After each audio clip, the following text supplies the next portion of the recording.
Hi friends, இன்றைக்கி சூப்பரான டேஸ்ட்டான ஹோம்மேட் மாங்காய் ஊறுகாய் தான் எப்படி செய்யலான்னு பார்க்கலாம் வாங்க. ஒரு வருஷம் ஆனாலும் கெட்டு போகாது. இன்றைக்கி நம்ம எடுத்துருக்கிறது நம்ம அம்மாச்சி வீட்டு தோட்டத்து மாங்காய். நல்லா தண்ணீர் சேர்த்து நல்லா க்ளீன் பண்ணி எடுத்துக்கிட்டேங்க. மாங்காயில் தண்ணி இருக்கக்கூடாது. அதனால் நல்லா காட்டன் டவல் வச்சு நல்லா தொடச்சி எடுத்துக்கலாம். இப்போது நம்ம தேவைக்கேற்ப மாங்காயை நல்லா பீஸாக கட் பண்ணி எடுத்துக்கலாம். இந்த சைஸ் கரெக்டாக இருக்குங்க. இப்போ தேவைக்கேற்ப உப்பு சேர்த்துக்கலாம். நான் எடுத்துருக்க மாங்காய்க்கு அரை கப் உப்பு கரெக்டாக இருக்குங்க. சின்ன பவுலில் உப்பு சேர்த்து நல்லா குலுக்கி விட்டுக்கலாம்.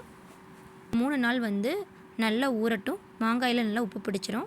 இப்போது ஒரு வாணலில் 3 டேபிள் ஸ்பூன் கடுகு, 1 டேபிள் ஸ்பூன் வெந்தயம் சேர்த்து நல்லா வறுத்து எடுத்துக்கலாங்க. நல்லா வாசனைக்காக தான் கடுகும் வெந்தயமும் சேர்த்துக்கிட்டோம். வெந்தயம் அதிகம் சேர்க்கக்கூடாது, கொஞ்சம் கசப்பாக இருக்கும்.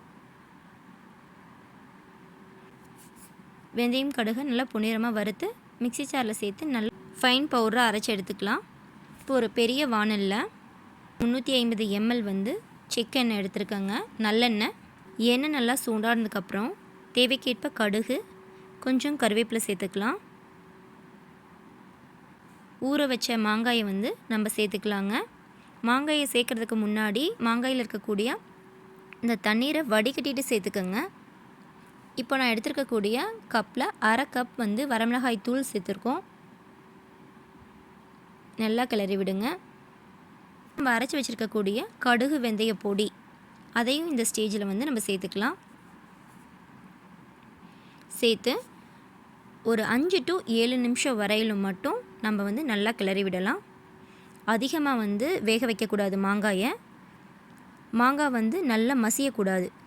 அந்த பக்குவம் தான் கரெக்டான பக்குவம்.